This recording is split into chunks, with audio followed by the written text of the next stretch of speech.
Nongeye kubaha ikaze kuri Sine Wacu TV, mbifuriza amahoro y'Imana n'imigisha biva ku Mana.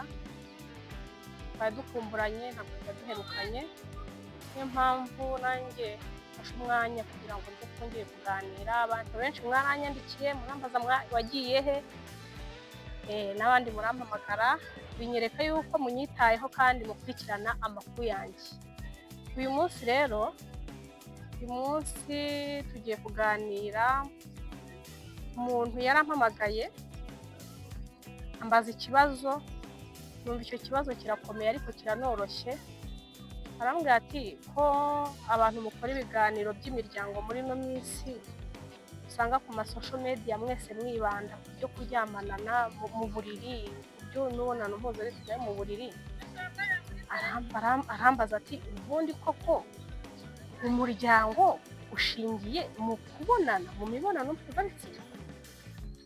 Numva ni ikibazo cyiza, nanjye ngitekerezaho, ngerageza kuganira n'abantu benshi gukora ubushakashatsi.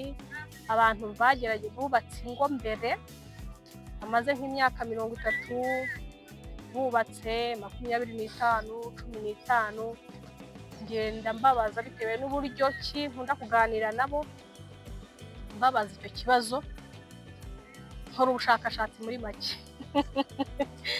None rero ngiye gusubiza uwo muntu wambajije ikibazo cye kuko nari nabimusezeranije, kugira ngo n'undi wese wakibazaga asubizwe. Rero naganiriye n'abantu bamaze imyaka myinshi bubatse, ndababaza ese ko mumaze imyaka myinshi mwubatse kandi mukaba musazanye, ni irihe banga mwakoresheje? Ese koko imibonano mpuzabitsina niyo yari fondasiyo y'urugo rwanyu cyangwa hari n'irindi banga? Buri muntu yagiye ambwira uko abyumva, ariko umwe yarambwiye ati nkubwire rero wa mwana we, ati ubundi twebwe hambere biriya bintu twumva kuri social media ntabwo byari bihari, kandi twari tubanye neza n'abagore bacu, kubatse ingo. Ati iyo mibonano tuyikora ibintu biri aho nyine bisanzwe, kandi ntitugire icyo dupfa, tugasanga urugo rwacu rubaye rwiza. Ati ariko aho iterambere ryaziye n'izi social media, ati ibintu ubonaho kugira ngo bibe byiza bitewe n'uko mwize mwigishijwe, ati ahubwo usanga ingo zirushaho kugira gute gutandukana, usanga imiryango irushaho gusenyuka. Ndavuga nti none se ko hari umuntu wambashije ati ubundi imibonano mpuzabitsina niyo ihedinze mu rugo, niyoboye mu rugo ku buryo urugo rushobora kugira ubuzima kubera imibonano mpuzabitsina? Uwo musaza twaraganiriye, ni nararibonye kandi namukuyeho ubumenyi, niyo mpamvu ubumenyi namukuyeho ngira ngo namwe mubasangize. Yarambwiye ati yego koko imibonano mpuzabitsina bashakanye ni ingenzi, atariko ntabwo ariyo shingiro ryo kuvuga ngo urugo nicyo kintu rushingiyeho. Ati umuntu adafite igitsina n'udafite ikindi ntabwo bahura ngo babane. Ati urebye n'ibyo bintu bibahuza, atariko ibintu bishobora gutuma urugo rukomera ntabwo ari kiriya cyonyine. Ati imibanire y'abantu n'abandi niyo ishobora gutuma uko ubanye n'uwo mwashakanye, uko mwumvikana, uko muhuza. Kandi guhuza ni mu guhuza mu bintu byose, guhuza mu micungire y'umutungo, guhuza mu biganiro, guhuza muri icyo gikorwa. Ati ibyo byose bifatanyiriza hamwe kubazanira ibyiza mu rugo. Ati ariko iyi minsi usanga abantu barashyize imbere imibonano mpuzabitsina, ati bidatuma ingo zikomera, ahubwo bituma ubusambanyi bwiyongera.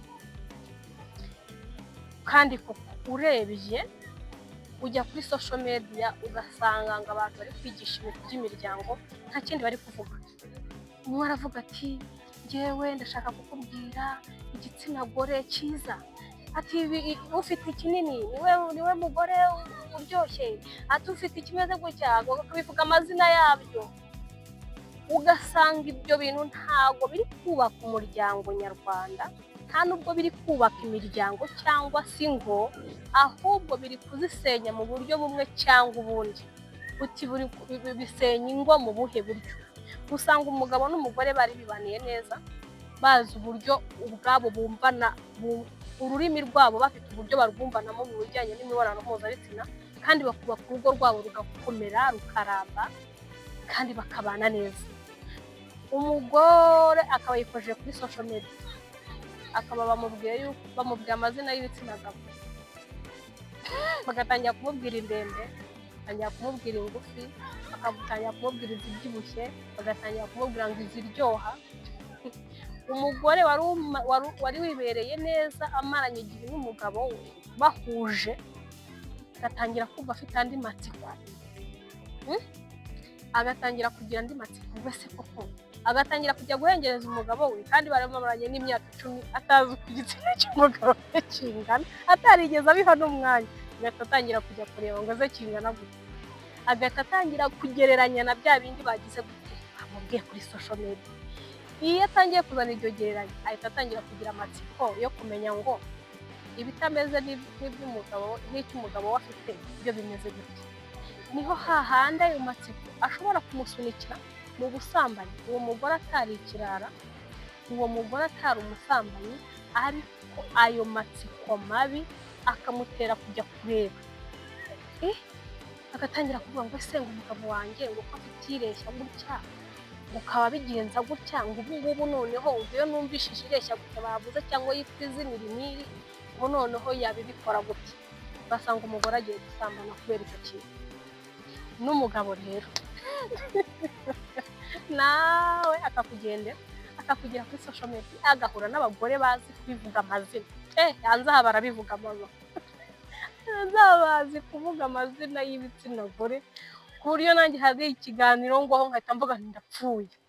Umugore akakubwira ikinini, akakubwira igitoya, akakubwira ikiri imbere, akakubwira ikiri inyuma, akakubwira ikiryoshye, akakubwira igishyuha, akakubwira ikizana amazi. Umugabo agacanganyukirwa. Iyo yari yibaniye n'umugore we neza, anyuzwe n'uko babanye, birirwa bishakira ubuzima kugira ngo bite ku bana babo, bite ku nshingano zibareba, agahita atangira kugira amatsiko apfuye y'ubugoryi, ngo umugore wanjye ko afite ikimeze gutya, ngo ikimeze gutya ngo nzakimenya gute, ngo nzamenya ubwiza bwacyo gute. Urumva ntabwo mu by'ukuri bije kubaka abantu, urebye nta n'isomo ririmo. None se ubundi reka nkubwire ko igitsina atari bitaba byanamye hara ku isoko ngo tuvuge ngo ni nk'inyanya badanditse ku base, turi bugende turebe inyanya nziza cyangwa imbi. Aho kugenda ukarambagiza umuntu ukamutwara kandi ukamutwara uko ari, ubundi iyo hajemo amoko y'ibitsina n'amazina yabyo, isomo ririmo aho ngaho, usibye ibitera amarari y'ubusambanyi, ukisanga wagiye mu bintu utazi nawe kandi bizakugiraho ingaruka cyangwa umuryango wawe biwugiraho ingaruka. Ubundi isomo ririmo aho ni irihe? Nuko naganiriye na benshi bagenda banganira ibintu byinshi bigiye bitandukanye.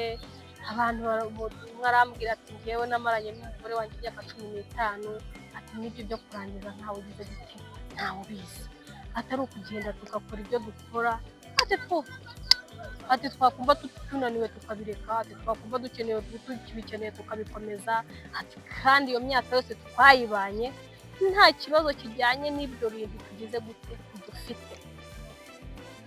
Bigaragaza yuko rero ikintu nakuyemo aho kandi nawe ukwiye gukuramo aho, inshuti yanjye, ntago amoko y'ibitsina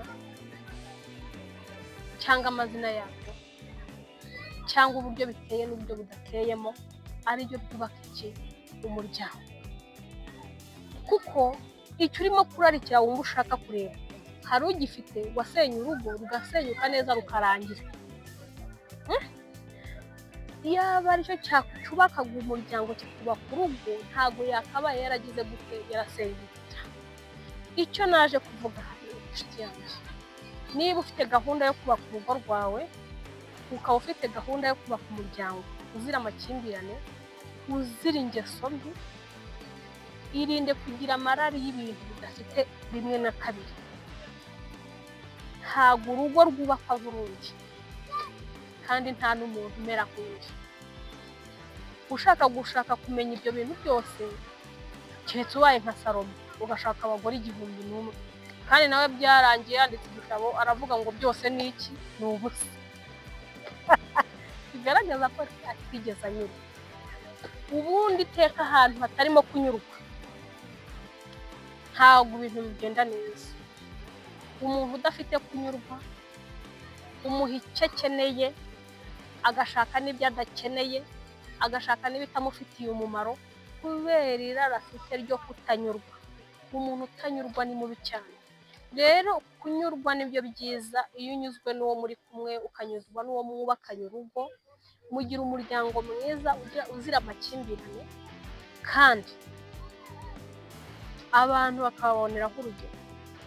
N'izi social media ziza zikababwira amazina y'ibitsina zikababwira ingano zabyo ntabwo ziri kubaka imiryango ahubwo ziri kwisenya mu buryo bumwe cyangwa ubundi.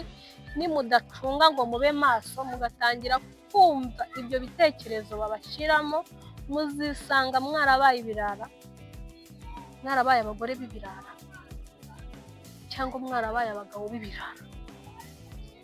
Umuntu aguhitaho hari akantu kigeze ndibuka mu myaka yahise hari akantu k'igihuha kigeze gucaho ugasanga abantu bicaye bakavuga ngo umugore ngo ufite amazi ngo umurebera ku gitsinsino ukamurebera ngo ku biganza wahita ku mugabo umusuhuje ikiganza cyawe akagihera. So ukibaza ni igice cyabaye ukabona arimo umugore yabahitaho tangiye kureba ku gitsinsino cye ugatangira kumva kuri ya mugore wateye gutya ngo ateye gutya. Ni ukuri ibyo byose wumva ibyo byose bica mu matwi yawe.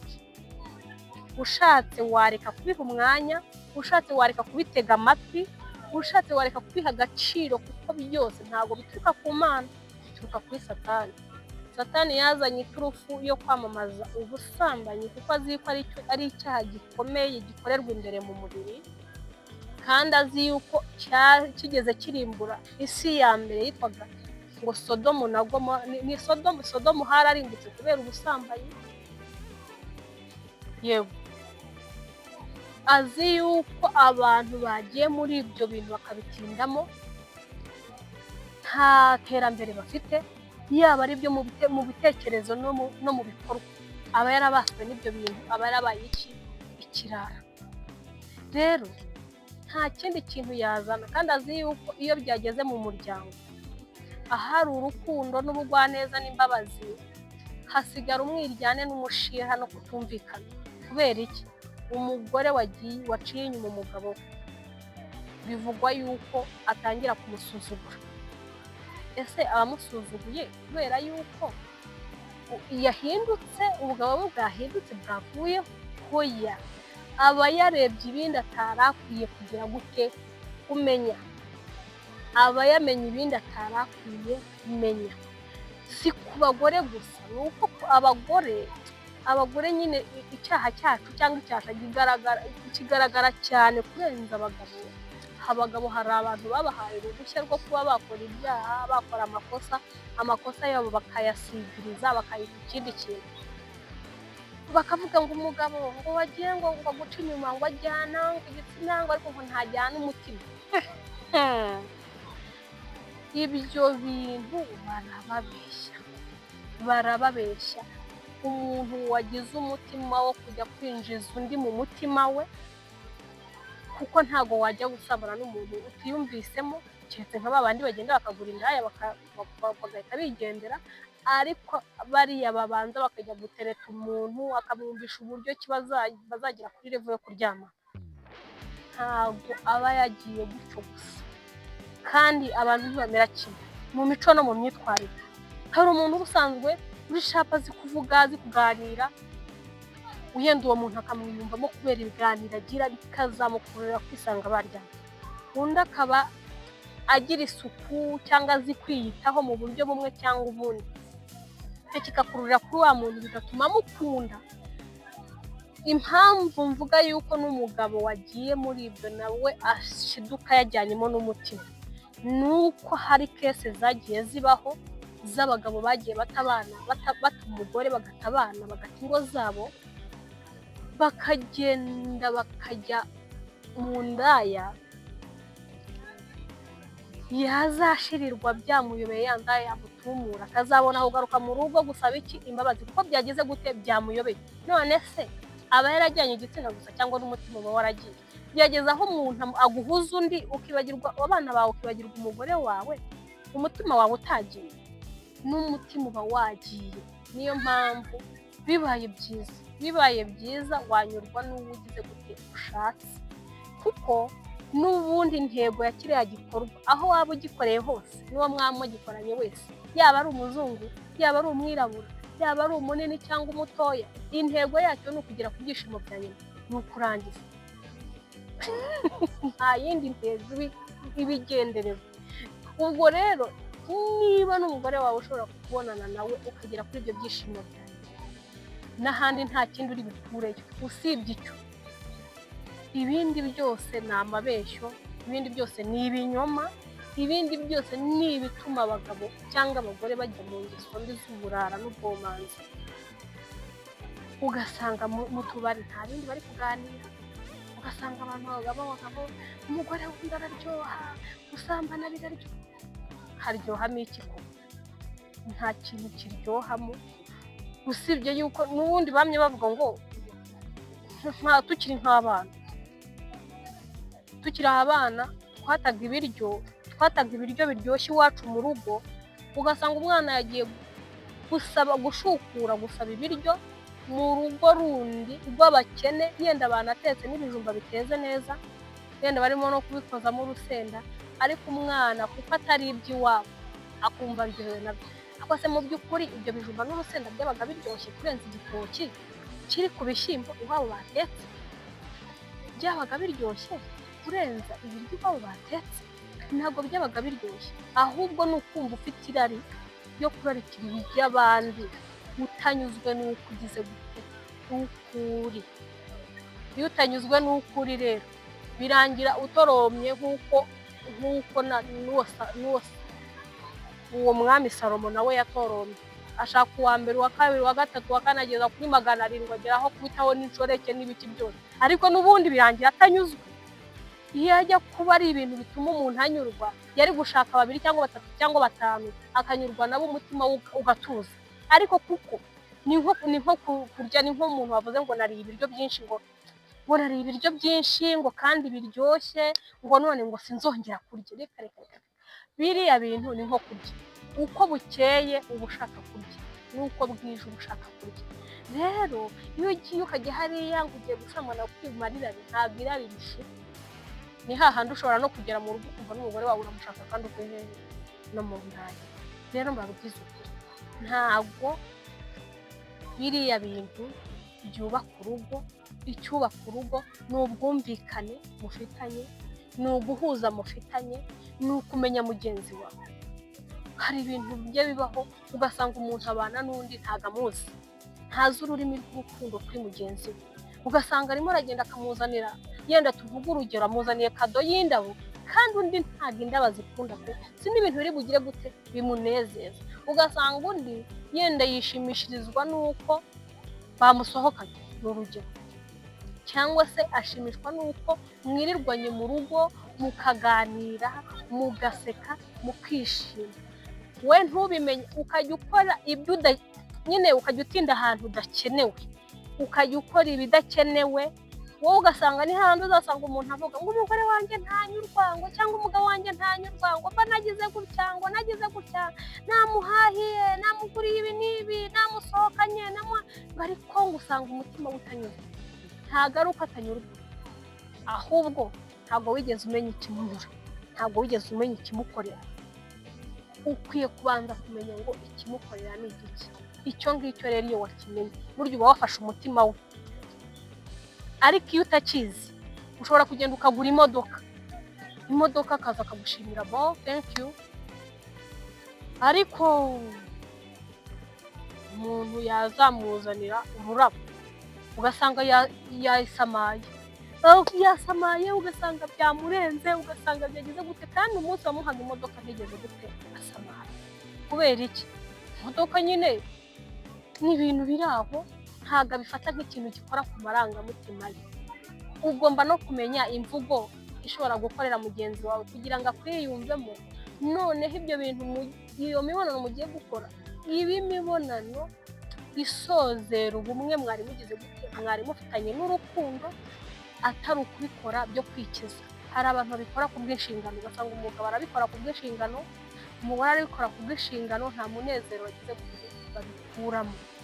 Niba uzasanga rero uwo muntu azagira amatsiko yo kujya kumva ibyo bintu bavuga bidasanzwe, ugasanga atangiye kujya kumva ibyo bitangazamakuru bivuga ibintu biterekeranye, ugasanga yayobye yatanye. Noneho na bwa bwumvikane bwari buri mu rugo bukagira bugashira, kuko yagiye yenda yagiye ku ndaya ibikora nk'akazi. Ikintu ukora nk'akazi n'ikintu ukora nko mu buzima busanzwe biri normale, ntabwo ibyo bintu bisa, nta nubwo bihura. Ubikora nk'akazi nyine abikora kugira ngo yunguke, abone inyungu, ariko ubikora biri normale abikora kugira ngo anezerwe cyangwa se yuzuze inshingano ze.